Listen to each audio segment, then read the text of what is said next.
Welcome to DSNews.com. I'm Kelly Snogren, and this is Wednesday's Top Default Servicing News. The CFPB's mortgage servicing standards, including the qualified mortgage definition and the ability to repay rule, take effect in less than 90 days. Some bankers have indicated they might limit their offerings to only QM products as the transition is made, and many are concerned that as a result, their operations may run counter to the guidelines outlined in the Equal Credit and Opportunity Act, implemented by the Federal Reserve's Regulation B. Those fears, however, are unfounded, regulators say.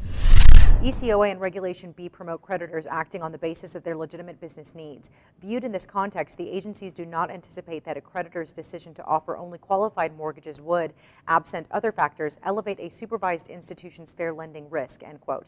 Going into 2014, regulators say creditors should carefully monitor their policies and implement effective compliance management systems as they would for any other product selection.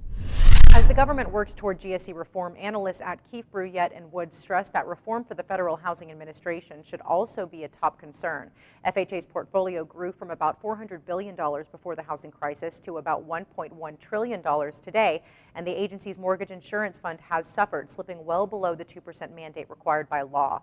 KBW notes that FHA has raised premiums, sold off distressed loans, and reduced its share of low down payment loans in response, but the firm's analysts underscore the need for longer-term reform, and they warn that proposed legislation to date is unlikely to gain the traction it needs to pass. As always, you can find more on these stories and all your latest industry headlines here on our site. Thanks for joining us. We'll see you again on Thursday. Until then, stay with DSNews.com for all of your most relevant default servicing news.